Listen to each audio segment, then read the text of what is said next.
வணக்கம், இது குட்டி ஸ்டோரி பாட்காஸ்டோட புது எபிசோட். கொஞ்ச நாளைக்கு முன்னாடி ஒரு இன்ட்ரெஸ்டிங்கான ஆட் பார்த்தேன். ஒரு காம்படிஷன் என்னன்னா, தூங்கணும். நல்லா தூங்குற வின்னருக்கு கிராண்ட் பிரைஸ் 10 lakhs. இன்னொரு பக்கம் தூங்குறதுக்குன்னு ஜாப் ரோல்ஸ்லாம் வேற இருக்கு. ஸோ நம்மள வேலைக்கு எடுக்கிறதே தூங்குறதுக்கு, இந்த பெட்டு மேட்ரஸ்லாம் டெஸ்ட் பண்றதுக்கு.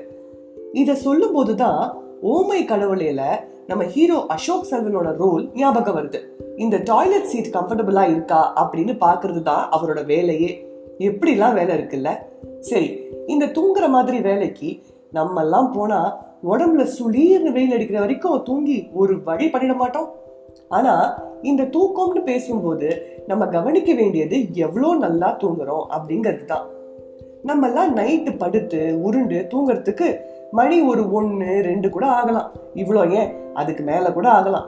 ஆனா அடுத்த நாள் ஆஃபீஸ் போகணுன்ட்டு ஒரு 7-8 மணிக்கெல்லாம் எந்திரிச்சு அரை தூக்கத்துல ஓடி போய் வேலை பார்ப்போம். அப்புறம் தூக்கத்தை அவாய்ட் பண்ண எத்தனையோ வழி பண்ணுவோம். யாருக்காவது ஃபோன் பண்ணுவோம், போய் தண்ணி குடிப்போம், கொஞ்சம் அந்த பக்கம் இந்த பக்கம் அப்படின்னு நடப்போம். ஆனா என்ன பண்ணாலும் அந்த தூக்கம் மட்டும் கலையவே கலையாது. வர வேண்டிய நேரத்துலலாம் வராது. ஆஃபீஸ்ல போய் உட்கார்ந்தா அப்படி சொக்கும். சிம்பிளா சொல்லணும்னா, நம்மளோட டே எப்படி இருக்கணும்னு டிசைட் பண்ண போறது இந்த தூக்கம் தான். அது டிஸ்டர்ப் ஆச்சுன்னா அன்னைக்கு டேவே காலி. இதை நம்ம எல்லாருமே ஃபீல் பண்ணிருப்போம்ல.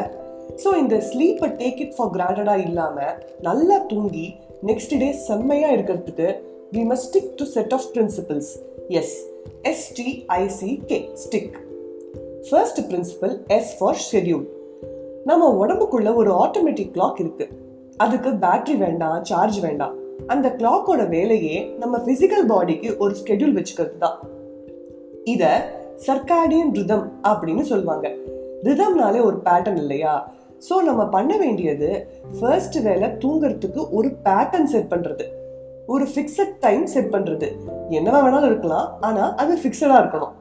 Second, T for 30-30. நம்ம 2020 கிரிக்கெட் மாதிரி இந்த டிஜிட்டல் வேர்ல்ட்ல நம்ம ஃபாலோ பண்ண வேண்டியது 30-30. இதை நம்ம எத்தனையோ வாட்ஸ்அப் ஃபார்வர்ட்ஸ்ல பார்த்துருப்போம். 30 minutes பிஃபோர் ஸ்லீப் அண்ட் எந்திரிச்சதுக்கு அப்புறம் 30 minutesக்கு டிஜிட்டல் ஸ்கிரீன்ஸை அவாய்ட் பண்ணணும். டிவி, லேப்டாப், மொபைல்னு இந்த மாதிரி எனி டிஜிட்டல் ஸ்கிரீன்ஸ் அவாய்ட் பண்ணணும். ஏன்னா அதுல இருந்து வர ப்ளூ லைட் நம்ம கண்ணை ஸ்ட்ரெயின் பண்ணி கண்ணை ரெஸ்ட் மோடுக்கு போறதுக்கு கொஞ்சம் டைம் ஆகும். அந்த டைம் தான் இந்த 30 minutes. Third, I for intensity. நம்ம உடம்பு ரெஸ்ட் ஆகும்போது both physically and mentally rest எடுக்கணும்.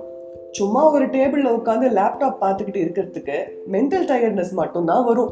ஸோ நம்ம உடம்ப கொஞ்சம் நகர்த்தணும். பிசிக்கலா டயர்டாக பிசிக்கல் ஆக்டிவிட்டி ஏதாவது பண்ணணும். At least 30 minutes a day or 150 minutes a week. நாலாவது, கேர். தூக்கம்ல 3 ஸ்டேஜ் இருக்கு: REM, லைட் அண்ட் டீப். இந்த டீப் ஸ்லீப்ல தான் பாடி AMC அண்டர்கோ பண்ணும். AMC என்னன்னு நம்ம ஆளும் வளரணும் அறிவும் வளரணுங்கிற எபிசோட்ல டிஸ்கஸ் பண்ணிருப்போம். கேட்காதவங்க கேட்டு தெரிஞ்சுக்கோங்க. லிங்க் டிஸ்கிரிப்ஷன்ல இருக்கு. இந்த டிப்ரெஷன், BP, மைக்ரேன் இப்படி எல்லாத்துக்கும் முக்கியமான காரணம் இன்சஃபிஷியன்ட் ஸ்லீப் தான். ஸோ நம்ம மேல நம்ம அக்கறைப்படுற ஆளா இருந்தா நம்ம நல்லா தூங்கணும். ஸோ செல்ஃப் கேர் ரொம்ப முக்கியம். Fifth, K for knowledge. 23ஆம் புலிகேசில மனோரமா வடிவேலுவை பார்த்து, நேற்று சிம்மாசனத்தில் நீ 1 மணி நேரம் அசந்து தூங்கிவிட்டாயாமே அப்படின்னு கேட்க, வடிவேலு அதுக்கு, தூங்கிவிட்டேனாம், அதை பெரிய குற்றமாக பேசுகிறார்கள் அப்படின்னு சொல்லுவாரு. தூங்குறது குற்றம் இல்லை, ஆனா எப்போ எப்படி தூங்குறோம்னு இருக்குல்ல. கரெக்டான நேரத்துல சஃபிஷியன்ட் அண்ட் குவாலிட்டி ஸ்லீப் இருந்தா நம்ம பிரெயினோட பர்ஃபார்மன்ஸ் செம்மையா இன்க்ரீஸ் ஆகும். நம்ம கேட்டு தெரிஞ்சுக்கிட்ட விஷயத்த நல்லா ஞாபகம் வச்சு நாலேஜ் டெவலப் பண்ண இந்த சஃபிஷியன்ட் குவாலிட்டி ஸ்லீப் தான் கண்டிப்பா ஹெல்ப் பண்ணும். ஸோ நல்லா தூங்கி இந்த நாளை இனிதாக்குவோம். இந்த எபிசோட் பிடிச்சிருந்தா லைக் பண்ணுங்க, ஃப்ரெண்ட்ஸ் அண்ட் ஃபேமிலியோட ஷேர் பண்ணுங்க, மறக்காம எங்க பாட்காஸ்ட்டை ஃபாலோ பண்ணுங்க. கமெண்ட்ஸ் எதுவா இருந்தாலும் எங்களுக்கு ஷேர் பண்ணுங்க. அடுத்த எபிசோட்ல இன்னொரு இன்ட்ரெஸ்டிங்கான மூவி டயலாக் பத்தி கேட்கலாம் அண்ட் தெரிஞ்சுக்கலாம். அது வரைக்கும் பாய் ஃப்ரம் குட்டி ஸ்டோரி டீம்.